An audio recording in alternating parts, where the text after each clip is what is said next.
நம்ம எல்லாம் வாழக்கூடிய இந்த குறுகிய கால வாழ்க்கையில ரப்புல் இஸ்ஸத் தபாரக வ தஆலா நம்ம வாழ்க்கையிலே எந்தெந்த நேரங்களிலே எந்த நியமத்துக்களை செய்ய வேண்டுமோ அவ்வப்போதுள்ள நேரங்களிலே அத்துணை நியமத்துக்களையும் ரப்புல் இஸ்ஸத் தபாரக வ தஆலா தந்து கொண்டே இருக்கிறான். ஒன்றை நாம் புரிந்து கொள்ள வேண்டும், என்ன நியமத்து வந்தாலும் சரிதான், அந்த நியமத்து பாக்கியத்தோடு மாத்திரம் நின்று விடுவது அல்ல, அல்லாஹ் அதனை சோதனையின் அமைப்பிலேயும் எங்களுக்கு தருவான்.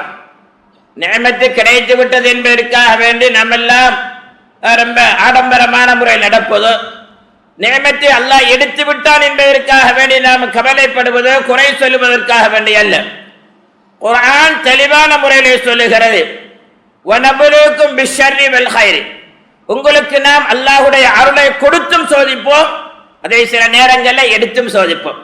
அது பொருளாதாரமாக இருக்கலாம், பிள்ளை பாக்கியமாக இருக்கலாம், அதே நேரத்தில் குடும்ப உறவாக இருக்கலாம், வேறு வழியில எந்த நியமத்தா இருந்தாலும் உங்களுக்கு நாங்கள் நியமத்தை தந்தும் சோதிப்போம், எப்படி நடந்து கொள்கிறீர் என்று சொல்லி அதே நேரத்தில் அந்த நியமத்துக்களை என்ன செய்வோம், எடுத்தும் சோதிப்போம் என்று சொல்லி குர்ஆன் தெளிவான முறையில் சொல்கிறது. சில வேளைகளிலே நாம நினைக்கலாம், நம்முடைய வாழ்க்கையிலே சில விடயங்கள் தவறி விட்டது, நம்மளை விட்டும் தவறி போய் விட்டார்களே, இதுவும் ஒரு நியமத்தா, அல்லாஹ் செய்த ஒரு அருளா என்று கூட நாங்க நினைக்கலாம். நபிகள் நாதர் ஸல்லல்லாஹு அலைஹி வஸல்லம் மஸ்ஜிதே நபியிலே இருக்கின்ற பொழுது அதிகமான பெற்றோர்கள் தங்களுடைய பிள்ளைகளை நபிகளிடத்திலே கொண்டு வருவார்கள், துஆவுக்காக வேண்டி கொண்டு வருவார்கள், ஸல்லல்லாஹு அலைஹி வஸல்லமுடைய அன்பை பெறுவதற்காக வேண்டி வருவார்கள். அந்த அமைப்பிலே ஒரு தந்தையும் மகனும் அங்கே வருகிறார். பிள்ளை சிறிய பிள்ளையாக இருந்ததனால நபிகள் நாதர் ஸல்லல்லாஹு அலைஹி வஸல்லம் பிள்ளையை மடியில் வைத்து அவர்களுக்கு தீன்பண்டங்கள் வாங்கி கொடுப்பார்கள், அவர்களோடு சிரித்து மாழ்வார்கள். இதையெல்லாம் தந்தையாரு பார்த்துக்கிட்டு இருந்து ரொம்ப சந்தோஷமா இருப்பாங்க. சில நாட்களாக தந்தையுமே காணவில்லை, மகனையும் காணவில்லை. ஸல்லல்லாஹு அலைஹி வஸல்லம் இதை நோட்டமிட்டவாறு சொன்னார்கள், சஹாபாக்களே, நம்முடைய இடத்துக்கு ஒரு தந்தையும் மகனும் வருவாங்க, நீண்ட நாளா ரெண்டு பேரையுமே காணமே என்ன என்று கேட்டாங்க. யா ரசூலல்லாஹ், அந்த பிள்ளைக்கு திடீரென ஏற்பட்ட நோயின் காரணமாக அந்த பிள்ளை திடீரென வஃபாத்தாகிவிட்டது. அந்த வஃபாத்துடைய தன்மையின் காரணமாக அந்த தந்தையார் இங்கே வராமல் இருக்கிற காரணம், நீங்க அந்த பிள்ளையோட காட்டின இரக்கம், நடந்து கொண்ட முறை அந்த மனிதனுடைய மனசுல ரொம்ப துக்கத்தை ஏற்படுத்தும் என்பதற்காக வேண்டி அவர் வராமல் இருக்கிறார் என்று சொன்னார்கள் அருமை மிக்க சஹாபாக்கள். ஸல்லல்லாஹு அலைஹி வஸல்லம் நேராக அவருடைய வீட்டுக்கு போனாங்க. சொன்னாங்க, உங்களோட குழந்தை வஃபாத்தார சம்பவம் எனக்கு இப்போதான் தெரியும். அல்லாஹு ஜல்ல ஜலாலுஹு ரெண்டு விதமான ரஹ்மத்துக்களை வைத்திருக்கிறான். நீங்கள் நாடினால் நான் அல்லாஹ்விடத்திலே துஆ கேட்கிறேன், இது மாதிரி ஒரு குழந்தை பாக்கியத்தை அல்லாஹ் உங்களுக்கு தரட்டும். இரண்டாவது பாக்கியம் என்னவென்று சொன்னால், மர்ம நாளையில ரப்புல் இஸ்ஸத் தபாரக வ தஆலா அந்த மஹ்ஷருடைய மைதானத்தில் சூரியனை நேருடைய வச்சிருவான். அந்த சூரியனுடைய சுடர் ஒளி எங்களை எல்லாம் பட்டு கொஞ்சம் கஷ்டப்படுத்தி கொண்டிருக்கும். வியர்வை வெள்ளமாக செல்லக்கூடிய நேரங்களில் நம்மளை விட்டு பிரிஞ்சு சென்றார்களே இந்த பாலகர்கள், இந்த குழந்தைகள் இருப்பாங்க இல்லையா, அவங்களெல்லாம் கையில தண்ணி ஜொக்கோட வருவாங்க, பாத்திரத்தோட வருவாங்க. இடையில வருகின்ற பொழுது சிலர் கேட்பாங்க, ரொம்ப தாகமா இருக்கே, இந்த தண்ணியை கொஞ்சம் தாரீங்களா குடிக்கிறதுக்கு சொல்லி. அவங்க கேட்பாங்க, நீங்க எங்கட தாயா தந்தையா? அது இல்லையே, அப்படி இல்லையே, எங்கட தாய் தந்தையை தேடி போகிறேன் என்று சொல்லி அந்த பிள்ளைகள் தேடிக்கிட்டு வந்து என்ன செய்வாங்க, அந்த தாயையும் தந்தையும் கண்ட உடனே இதை குடிங்க என்று சொல்லிவிட்டு சொல்லுவாங்க, நாங்கள் எல்லாம் ஒரு குளுமையான இடத்துல இருக்கிறோம், ஒரு சுகமான இடத்துல இருக்கிறோம், நீங்களே எங்களோட வாரீங்களா என்று சொல்லி அன்பாக அழைப்பார்கள். இந்த பாக்கியம் வேணுமா என்று கேட்டாங்க ஸல்லல்லாஹு அலைஹி வஸல்லம். அந்த அருமையான சஹாபியார் சொன்னார், யா ரசூலல்லாஹ், என் குழந்தை என் பிள்ளை என்னை விட்டு பிரிந்து சென்றது ரொம்ப கவலைதான், தாங்க முடியாத கவலைதான். ஆனால் ரப்புல் இஸ்ஸத் தபாரக வ தஆலா அந்த பிரிவை மறுமையிலே எனக்கு நியமத்தாக வைத்திருக்கிறானே, அதை நினைத்து நான் ஆறுதல் அடைகிறேன் என்று சொன்னார்கள் அந்த அருமையான சஹாபியார். கண்ணியத்திற்குரியவர்களே, நாம் ஒன்றை நினைத்துக் கொள்ள வேண்டும், அல்லாஹ்வுடைய கிருபையினால நம்மளுக்கெல்லாம் எவ்வப்போது எந்த நியமத்துக்களை செய்ய வேண்டுமோ அதை அவ்வப்போது ரப்புல் இஸ்ஸத் தபாரக வ தஆலா தந்து கொண்டே இருக்கிறான். அதே நேரத்தில் நியமத்தை பெற்று அல்லாஹ் தந்த அது பொருளாதாரமோ குடும்ப விஷயமோ வாலிபமோ அறிவோ பட்டமோ பதவியோ எதுவா இருந்தாலும் அந்த நியமத்துக்களை பெற்று அதற்குரிய நன்றிகளையும் கடமைகளையும் செய்யவில்லை என்று சொன்னால் அந்த மக்களுக்கு ஏற்பட்ட விளைவுகளை குர்ஆன் வழி நெடுகிலும் வரலாறு ரீதியாக எங்களுக்கு ஒரு சிறந்த படிப்பினையாக சொல்லிக் கொண்டே இருக்கிறது. சிறப்புமிக்க குர்ஆனிலே ரப்புல் இஸ்ஸத் தபாரக வ தஆலா சொல்லி காட்டுகிறான், லகத் கான லிஸபஇன் ஃபீ மஸ்கனிஹிம் ஆயத்துன் ஜன்னதானி அன் யமீனின் வ ஷிமால். யமன் நாட்டில் சஃபா நாடு என்று சொல்லி ஒரு நாடு இருக்கு, ஒரு இடம் இருக்கு, ஒரு ஊர். கிட்டத்தட்ட அந்த ஊர் இயற்கையாகவே சிறப்பான ஒரு ஊர் தான். சில ஊர்களில் ரப்புல் இஸ்ஸத் தபாரக வ தஆலா இயற்கையாகவே சில சிறப்புகளை வச்சிருக்கிறான். பாருங்க, நூறலே எடுத்துக்கொண்டா, மலை நாடுகளை எடுத்துக்கொண்டா குளுமை இருக்கும், அது இயற்கையான குளுமை தான். யாருமே அங்கு கொட்டுறதும் கிடையாது. கடல் நீரில் உப்பு தண்ணியா, தண்ணி உப்பாத்தான் இருக்கும். அது அல்லாஹ்வுடைய ஏற்பாடு, அதற்குரிய வழி அது பெற்றிருக்கிறான். ஆகவே இந்த சபாவாசிகளுக்கு 2 தோட்டங்கள் இருந்தன. அந்த ஊரை அலங்கரிக்கின்ற தோட்டம், 2 தோட்டத்திலும் அல்லாஹ்வுடைய கிருபையினால நிரம்ப பனை மரங்கள் இருந்துச்சு. பசி என்ற பேச்சுக்கே இடம் கிடையாது, பட்டினி என்ற பேச்சுக்கே இடம் கிடையாது. அல்லாஹ்வுடைய கிருபையினால அந்த மரங்களையோ பழங்களையோ அரிக்கின்ற வண்டுகளோ பூச்சிகளோ கிடையாது.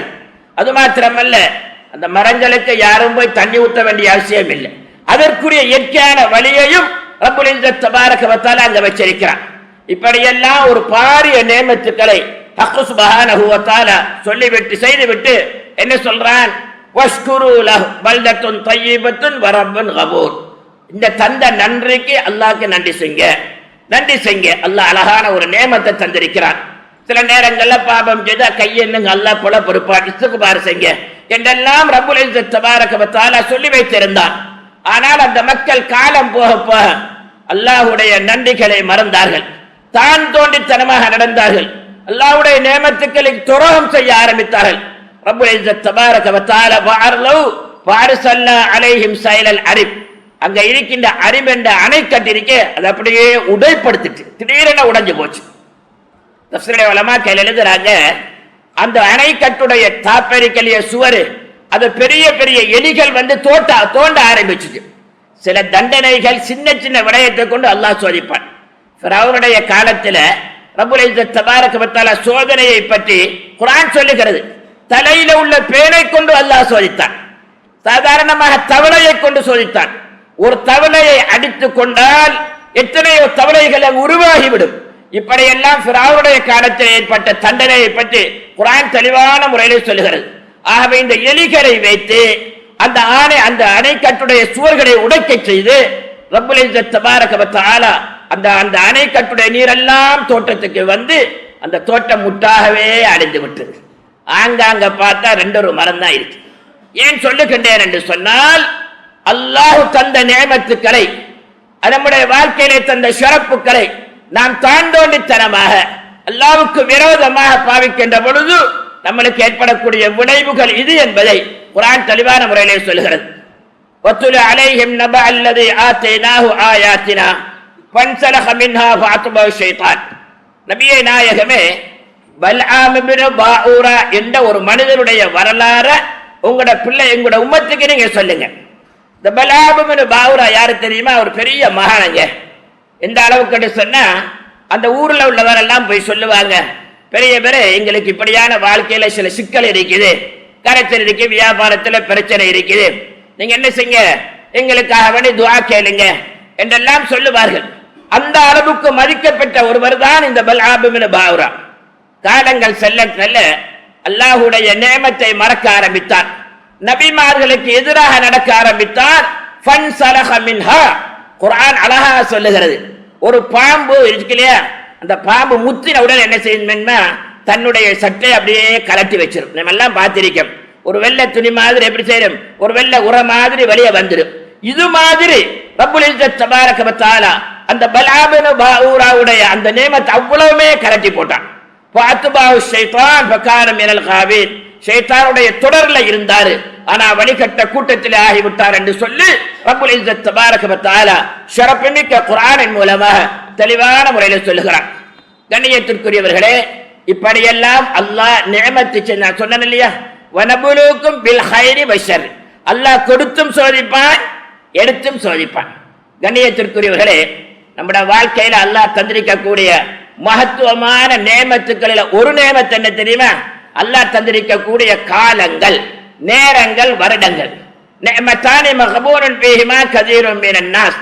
அல்லாஹ் மக்களுக்கு ரெண்டு நேமத்துக்களை சிறப்பாக கொடுத்திருக்கிறான். ஒன்று ஓய்வான காலங்கள், விடுமுறையான காலங்கள், ஓய்வான நேரங்கள். அதே மாதிரி சரீர சௌக்கியமா இருக்கக்கூடிய நிலைமை. இந்த ரெண்டையும் பாதிப்பதில், இந்த ரெண்டுடைய விஷயத்திலும் அதிகமான மக்கள் நஷ்டமடைந்து கொண்டே இருக்கிறார்கள் என்று சொல்லி ஸல்லல்லாஹு அலைஹி வஸல்லம் தெளிவான முறையில் சொன்னார்கள். அவ்வாறு என்று சொன்னால் நம்முடைய வாழ்க்கையில வரக்கூடிய ஓய்வு நேரமாக இருக்கட்டும், ஓய்வு நாளாக இருக்கட்டும், ஓய்வான நேரமாக இருக்கட்டும், சரீர சௌக்கியமாக வாழுகிறோமே, இவைகளெல்லாம் என்ன அல்லாஹ்வுடைய மாபெரிய நேமத். ஏனென்று சொன்னா குர்ஆனில் நிறைய பாருங்க, வல் அஸ்ரி வல் துஹா, காலத்தின் மீது சத்தியமாக, அதிகாலையின் மீது சத்தியமாக. ஏன் அல்லாஹ் எப்படி குறிப்பிடுறான் தெரியுமா? ஒவ்வொரு விஷயத்திலும் ஆணித்தரமான பாக்கியங்களை அல்லாஹ் வச்சிருக்கிறான். அதனாலதான் சிந்திங்க என்பதற்காக பண்ணித்தான் அந்த காலத்தின் மீது சத்தியம் பண்ணி ரப்புல் இஸ்ஸத் தபாரக வ தஆலா குறிப்பிட்டு காட்டுகிறான். கண்ணியத்திற்குரிய அல்லாஹ்வுடைய நல்லடியார்களே, ஆனால் கால சூழலை இன்னைக்கு எந்த அளவுக்கு மாற்றிட்டு சொன்னா, நம்முடைய கலாச்சாரம் பாதுகாக்கப்படுவதற்கு பதிலாக, நம்முடைய ஈமான் இஸ்லாம் பாதுகாக்கப்படுவதற்கு பதிலாக பிறருடைய கலாச்சாரங்களை முன்மாதிரியாக கொண்டு அதிலேயே நம்முடைய காலத்தை செலவழிக்கக்கூடிய கொஞ்சம் கவலையான நிலைமை வந்துருச்சு. 2025 வருடத்தோட ஜனவரி மாசம் நம்மள அதிகமான பேரை பார்த்தா அந்த ஜனவரி மாதத்தை கொண்டாடணும், அந்த முதல் வாரத்தை சிறப்பாக்கணும், அந்த வருஷமெல்லாம் நல்லா இருக்கணும். என்னைக்காவது என்ன செய்யறது?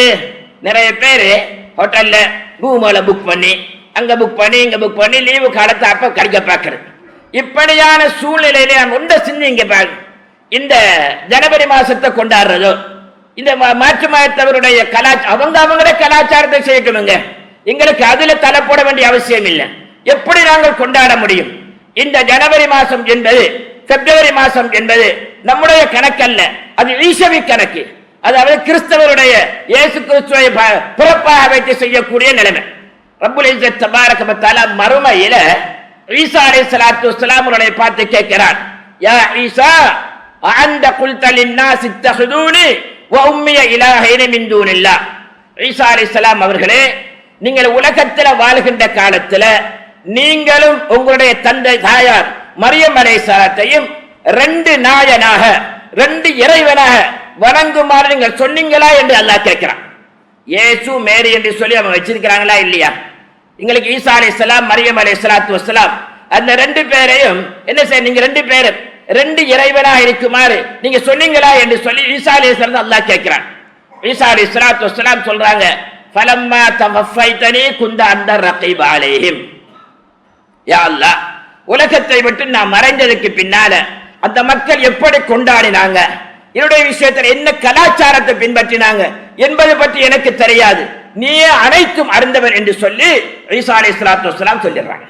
அவ்வாறு என்று சொன்னால் ஈசா அலைஹிஸ்ஸலாத்து வஸ்ஸலாம், ஈசா அலைஹிஸ்ஸலாம் அந்த இறைவனுடைய குமாரன் மகன் என்று சொல்லி உயர்ந்த நிலைமையிலே இறைவனுடைய அந்தஸ்தினை வைத்து பேசுகின்ற அந்த மக்களுடைய கலாச்சாரம் எங்களுக்கு தேவையா?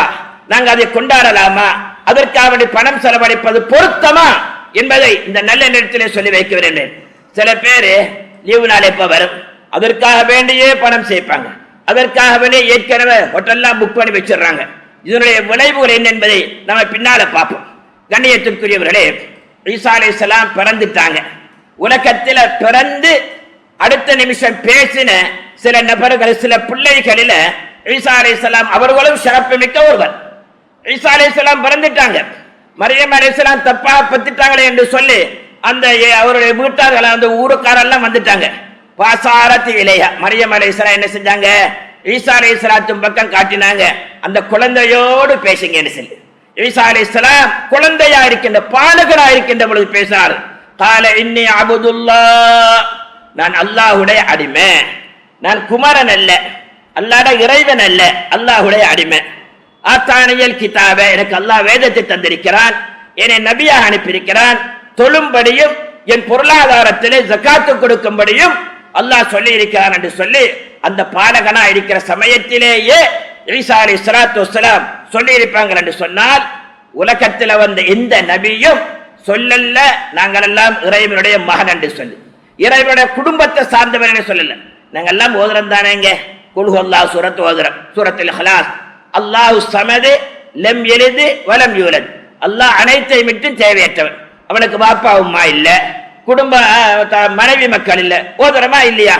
வாயால ஓதிட்டு அதுக்கு மாற்றமான கலாச்சாரத்துக்காக வேண்டி நம்ம எல்லாம் பணத்தையும் நேரத்தையும் செலவழித்தால் நம்முடைய நிலைமை எப்படி அமையும் என்பதை சற்று நேரம் சிந்திக்க வேண்டிய ஒரு நிலைமையில இருந்து கொண்டிருக்கிறோம்.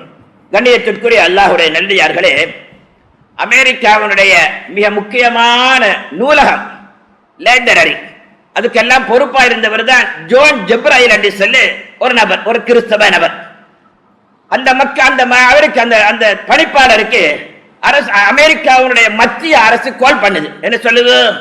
அமெரிக்காவுடைய மத்திய அரசு கட்டளை இடுகிறது, உங்களுடைய லைப்ரரியில இஸ்லாமிய புஸ்தகங்கள், குர்ஆனோடு உரம்பிய தஃசீர்கள், விரிவுரைகள் எது இருந்தாலும் அதையெல்லாம் தூக்கி பின்னுக்கு போடுங்க, மட்டத்துல கடைசியில கொண்டு போடுங்க, மக்கள் பார்வைக்கு வைக்க வேண்டாம் என்று ஒரு கட்டளை பிறப்பிக்கிறது. இஸ்லாத்தோடு சம்பந்தப்பட்டுள்ள தஃசீரோ, குர்ஆனுடைய விளக்கங்களோ, ஹதீஸுடைய விளக்கங்களோ எதுவுமே முன்னுக்கு வைக்காதீங்க, பின்னுக்கு கொண்டு போய் என்று சொல்லி வைப்பாயாச்சு. இவரும் கொண்டு வெளியே வச்சிட்டாரு. பின்னாடி இவர் யோசிக்கிறாரு, உலகத்தில் எத்தனை மதவாதி தோண்டினாங்க, எத்தனை புரட்சிக்காராக்கள் எல்லாம் புத்தகம் எழுதினாங்க, ஒருவருடைய புத்தகத்தையும் மூலையில கொண்டு போடும்படி அந்த அரசாங்கம் சொல்லல, மறைவாக வைக்கும்படி சொல்லல. இந்த முஹம்மது ஸல்லல்லாஹு அலைஹி வஸல்லம் இஸ்லாமிய மார்க்கம் தந்த அந்த அருள்மறையான குர்ஆனுடைய விளக்கத்தை மாத்திரம் ஏன் இந்த அரசாங்கம் மூலையிலே போடும்படி சொல்லுகிறது, மக்களுடைய கண்ணுக்கு படாமல் வைக்கும்படி சொல்லுகிறது என்று நினைத்தார். குர்ஆனை படிக்க ஆரம்பித்தார். குர்ஆனை என்ன செஞ்சாரு? ஒவ்வொரு நாளும் தஃசீரை படிக்க ஆரம்பிச்சார். அல்லாஹ்வுடைய கிருபை நாட்கள் செல்ல செல்ல உள்ளத்திலே வழங்கி போச்சு. உண்மையான நிம்மதியான வாழ்க்கை, சிறப்பான ஒரு வாழ்க்கை நாம பின்பற்ற கலாச்சாரத்தில் இல்ல, நாம பின்பற்ற மதத்தில் இல்ல, இங்கே சிறப்பாக கூறப்படுகிறது என்று உறுதி கொண்டார். அந்த அதிலே இருந்து வருகின்ற பொழுது இப்ராஹிம் அஹமது என்ற பேரோட வெளியே வாரார். இப்ராஹிம் அஹமது என்ற பேரோட அவர் வெளியே வாரார். 1980 ஆண்டு ஒரு பிரபல பொப்பிசை பாடகர், ரொம்ப பாடகர், ஜீவன் என்பவர், நம்ம எல்லாம் அறிந்திருக்கலாம். பணத்தில பணக்காரன் என்று சொல்றதை விட பணத்திலே மிதந்தவர் என்று சொல்லலாம். அந்த காலத்தில் உள்ள அரசியல் தலைவர்கள் கூட அவரை சந்திப்பதாக இருந்தால் அவரிடத்தில் அனுமதி பெற வேண்டிய ஒரு முக்கிய புள்ளியாக இருந்தார். அல்லாஹ்வுடைய ஏற்பாடு திடீரென சோமிலா போச்சு. என்ன செஞ்சா? ஹாஸ்பிட்டல் அட்மிட் ஆக்கியாச்சு. காலங்கள் இருந்துகிட்டு இருக்கிறார். இவரை சந்திப்பதற்காக வேண்டி ஒரு இஸ்லாமிய சகோதரர் குர்ஆன் தஃசீரோட போறாரு, குர்ஆன் விளக்க புத்தகத்தோட போறாரு. சந்திக்கு போய் பேசிக்கிட்டு சொன்னாரு, நீங்க நோயாளியா இருக்கிறீங்க, இதை வாசிங்க, கொஞ்சம் ஆறுதலா இருக்கு அப்படின்னு சொல்லிட்டு வந்துட்டாரு. இந்த கைச்சீவன் இந்த பொப்பிச பாட இருக்கிறாரு, இவர் படிக்க ஆரம்பித்தார். ஒரு நாள் 2 நாள் போயாச்சு. இப்ப நல்ல அழகான முறையில ஈமானுடைய குவத்து மனசுல வந்துருச்சு, இஸ்லாத்துடைய விளக்கம் வந்துருச்சு. என்ன செஞ்சாரு? அந்த கிறிஸ்தவ மதத்தை தழுவின அந்த நபர் என்ன செய்தார் என்று சொன்னால், அவருக்கு உடல்ல நல்ல சோமும் கிடைச்சிருச்சு தான், இருந்தாலும் இந்த குர்ஆனை படிப்பதற்காக வேண்டி சில காலங்கள் தங்குவதற்கு பணத்தை கட்டி அந்த மருத்துவமனையிலே பல காலங்கள் தங்கினார். தங்கி படித்தார். கடைசியா அல்லாஹ்வுடைய கிருபையினால் யூசுப் இஸ்லாம் என்ற பெயரோட வெளியே வாராரு. சில பேர் நிருபர்கள் கேட்கிறாங்க, ஊடகவியல் கேட்கிறாங்க, நீங்க ஹாஸ்பிட்டலுக்கு போறீங்க, திடீரென மனம் மாறி இஸ்லாத்துல வந்துட்டீங்களே என்று கேட்ட பொழுது அவர் என்ன சொன்னார் தெரியுமா? நான் ஆரம்பத்தில் நரகத்தில் இருந்தேன், நரக வாழ்க்கை, நிம்மதியே கிடையாது, நல்ல வாழ்க்கை கிடையாது, இப்பொழுது நான் சுவர்க்கத்துக்கு வந்து விட்டேன் என்று சொன்னார்கள் அந்த அருமையான மகனார். நான் ஏன் சொல்லுகின்றேன் என்று சொன்னால், ஒன்றை சிந்திக்க வேண்டும். நீங்க நினைக்காதீங்க இஸ்லாம் அதாவது சடங்கு சம்பிரதாயம் மட்டுமுள்ளதுங்கிறது இல்லை. ஸல்லல்லாஹு அலைஹி வஸல்லம் வாழ்க்கையில ஒரு சிறப்பு என்ன தெரியுமா? சாதாரணமாக நம்மளுக்கு உலகத்தை, ஊர் உலகத்துக்கெல்லாம் ஒரு உதவி செய்யறாரு, சேவை செய்யறாரு வச்சுக்கிடுங்க ஒருவரை. அவரை பற்றி அவருடைய எதிரிடத்துல போனா ஒன்றும் தேவையில்லை, ஒன்னும் பேசாட்டியும் அவரா என்று வினாக்குறி வச்சு சந்தேகத்தை ஏற்படுத்துவோம். அது எதிரியுடைய வளமை தான். ஆனால் ஸல்லல்லாஹு அலைஹி வஸல்லம் அவருடைய விஷயத்துல எதிரிகள் கூட ஸல்லல்லாஹு அலைஹி வஸல்லமை போற்றின வரலாறு இருக்கிறது. அந்த காலத்துல அபூஜஹிலோட சார்ந்தவர்கள் என்ன செய்வாங்க தெரியுமா? இந்த பார மக்கள்கிட்ட சொல்லுவாங்க, இந்த முஹம்மது ஸல்லல்லாஹு அலைஹி வஸல்லம் ஓதுற குர்ஆனை கேட்காதீங்க. லா தஸ்மஉ லிஹாதல் குர்ஆனி வல்கவ் ஃபீ, அந்த குர்ஆனை கேட்காதீங்க, நீங்க சீரழிஞ்சு போவீங்க, நாசமாவீங்க என்றெல்லாம் பகல் நேரங்களில் அச்சுறுத்துவாங்க. ஆனா இரவு நேரம் ஆவினோன்னு ஸல்லல்லாஹு அலைஹி வஸல்லம் வீட்டில் ஓதிக்கொண்டிருக்கின்ற பொழுது இருளான நேரம் இல்லையா, அபூ ஜஹீல் போன்ற பெரிய தலைவர்கள் எல்லாம் யாருக்குமே தெரியாம, ஒருவருக்கு ஒருவர் தெரியாம ரகசியமா கேட்டுக்கிட்டு இருப்பாங்க. இப்படி கேட்டு வெளியே வருகின்ற சமயத்துல ஒரு நாள் அஹ்னஸ் ரலியல்லாஹு அன்ஹு பின்னாடி இஸ்லாத்துல வந்துட்டாங்க. அவரும் அபூ ஜஹீல் சந்திக்க வேண்டிய கட்டம் வந்துருச்சு. அஹ்னஸ் ரலியல்லாஹு அன்ஹு கேட்கிறாங்க, குறைஷ் தலைவரே முஹம்மதை பத்தி உங்களோட கருத்து என்னன்னு கேட்கிறாங்க. அபூ ஜஹீல் சொல்லுகிறார், மா கதப முஹம்மதுன் கத்து, ஒரு நாள் முஹம்மது ஸல்லல்லாஹு அலைஹி வஸல்லம் பொய் சொல்லவே மாட்டார். இது யாரு சொன்னது? முஹம்மதுடைய கழுத்தை கொண்டு வந்தா, தலையை கொண்டு வந்தா கோடிக்கணக்கான ரூபா பொறுமதி உள்ள ஒட்டகம் தருவேன் என்று சொல்லி கட்டளை போட்டான அபூ ஜஹீல். அந்த அபூ ஜஹீல் சொல்லுகிறான், மா கதப முஹம்மதுன் கத்து, முஹம்மது ஸல்லல்லாஹு அலைஹி வஸல்லம் ஒரு நாளும் பொய் சொல்ல மாட்டார். இதுல இருந்து விளங்கிக்கிடுங்க, நம்முடைய அருமையான மார்க்கம் எவ்வளவு சிறப்புள்ளது. இப்படியான சிறப்பு மிக்க மார்க்கத்தை கையிலே வைத்துக் கொண்டு நம்ம ஏன் அங்க பிற கலாச்சாரத்தை ஈடுபட்டு நம்ம நிலைமத்தை இழக்க செய்ய வேண்டும் என்பதனை நாம் சிந்திக்க வேண்டி இருக்கிறது.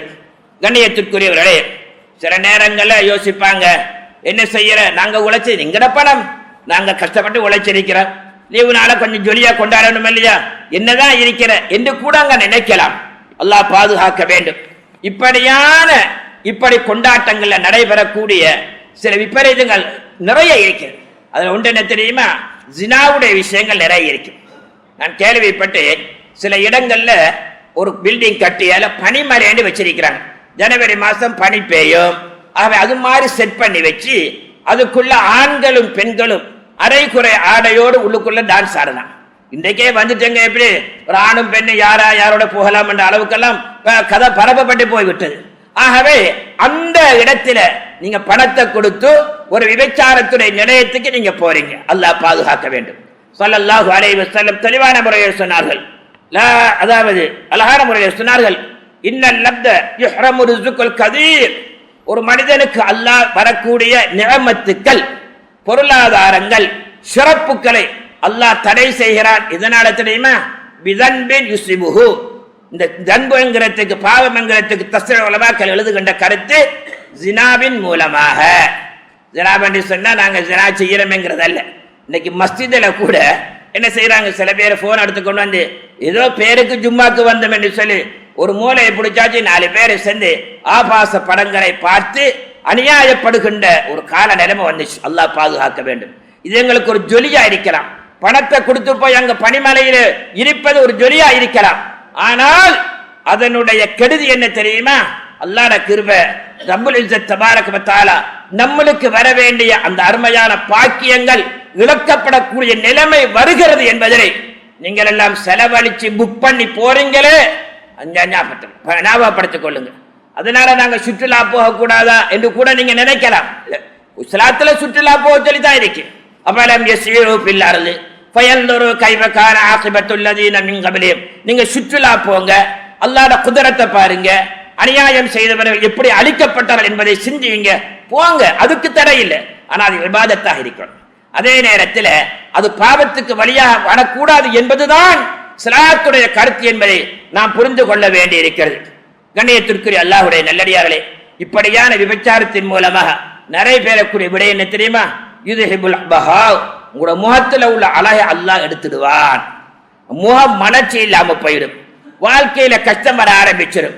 அது மாத்திரமல்ல, பல வருட காலங்கள் வாழ வேண்டிய நீங்கள் மிக குறுகிய காலத்திலேயே உலகத்தை விட்டு சொல்ல வேண்டிய ஒரு நிலைமை உங்களோட பாவத்தால ஏற்பட்டுவிடும்.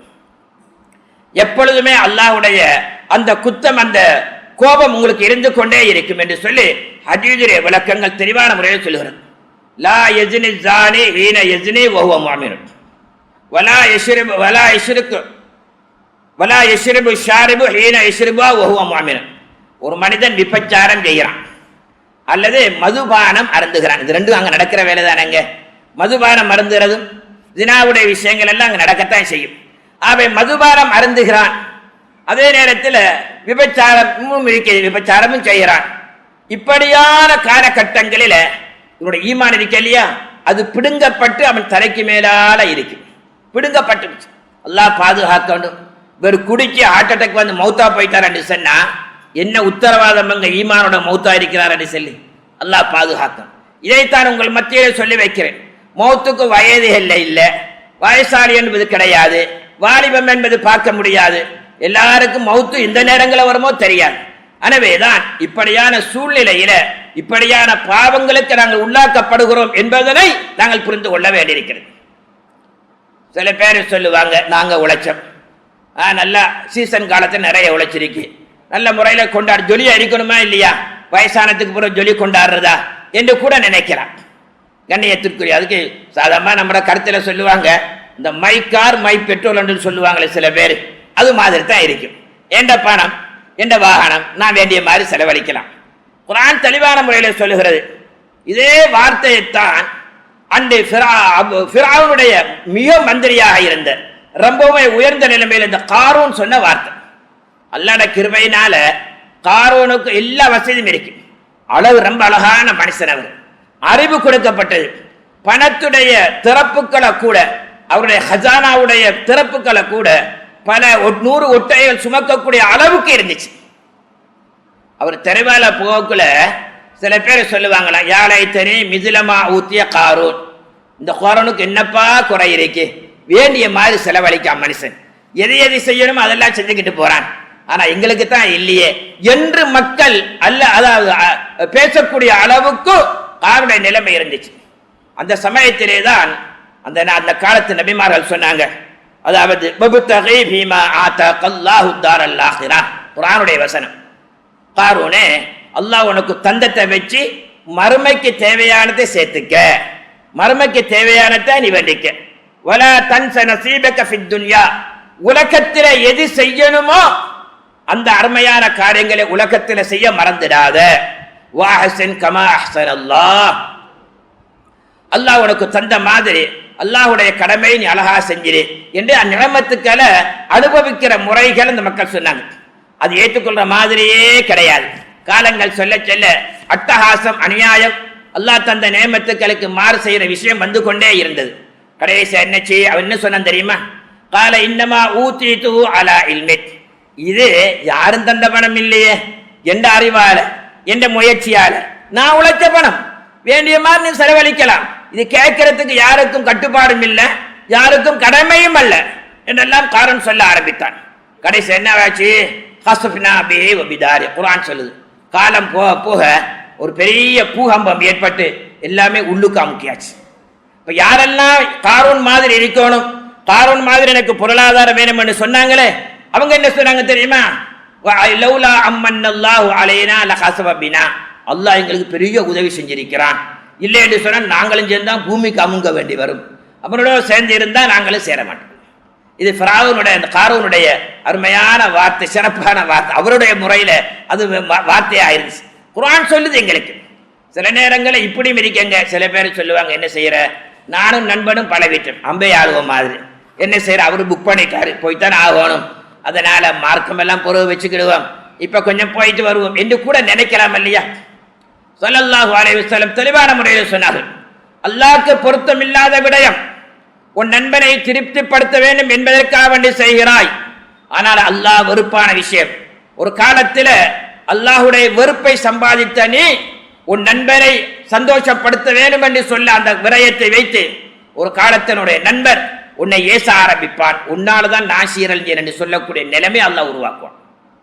அல்லாஹ்க்கு பொருத்தமில்லாத வேலையை நண்பரை திருப்திப்படுத்த வேண்டும் என்று நீ சொல்றாய், அதே நண்பன் தான் உன்னை ஒரு காலத்தில் ஏசுவான் என்று சொல்லி ஸல்லல்லாஹு அலைஹி வஸல்லம் தெளிவான முறையில் சொன்னார்கள்.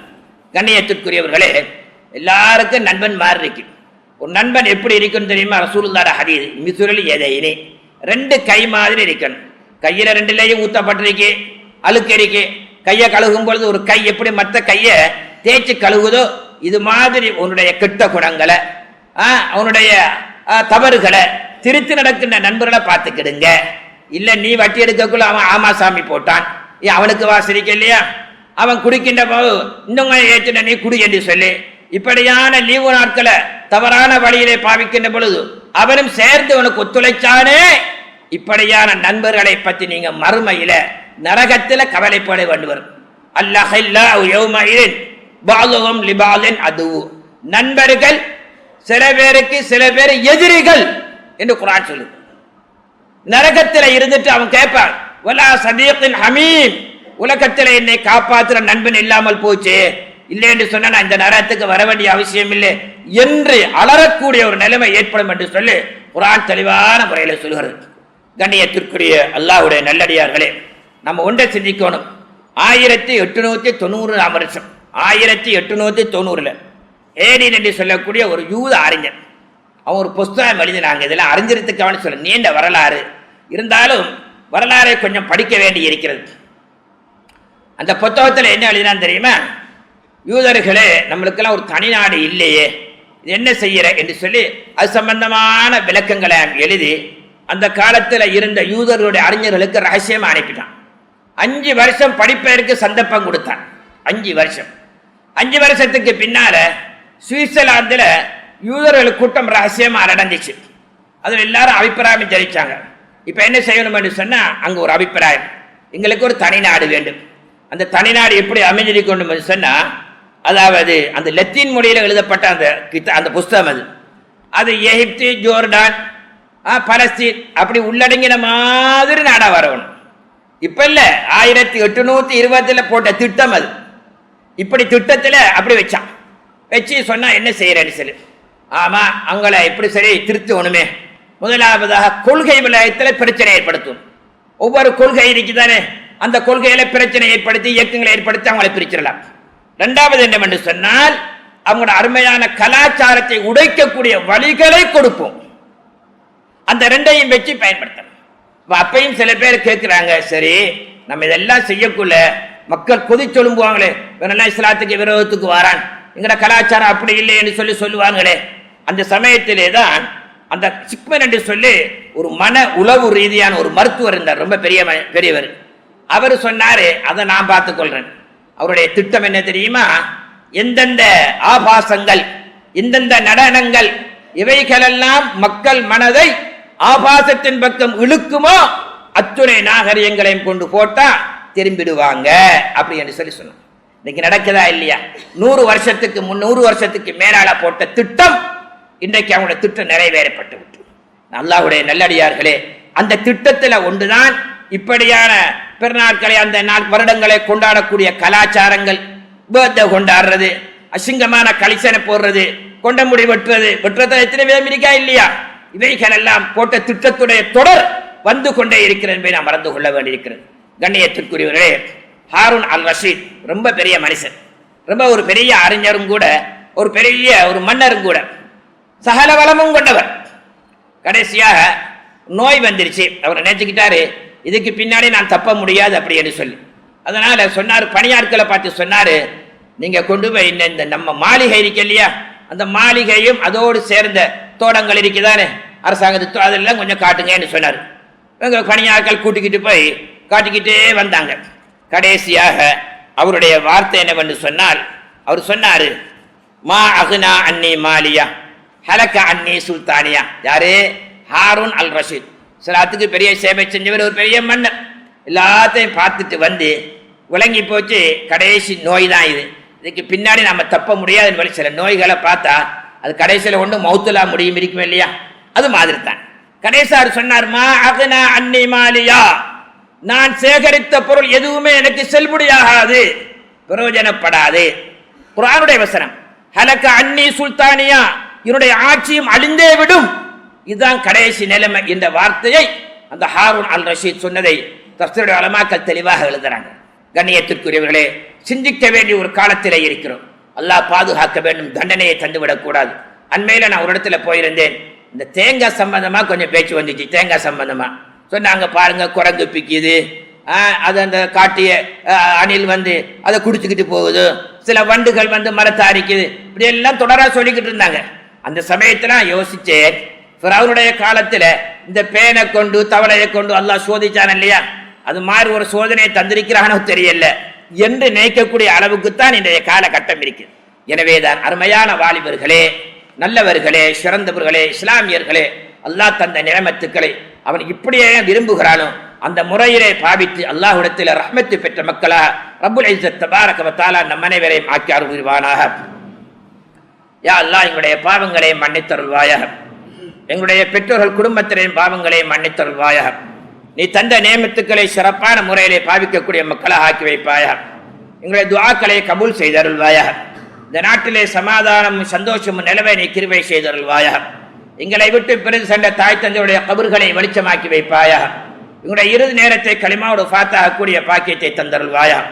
எதிரான சந்ததியான எங்களுடைய பிள்ளைகளை சாலிஹான முத்தகையான பிள்ளைகளை ஆக்கி வைப்பாயா. நாளை மர்ம நாளே ரசூலுல்லாஹ்வுடைய மேலான ஷஃபாஅத்தையும் உன்னுடைய திருலுகாவையும் தந்தருள்வாயாக. ஆமீன் ஆமீன் யா ரப்பல் ஆலமீன். அல்ஹம்துலில்லாஹி ரப்பில் ஆலமீன்.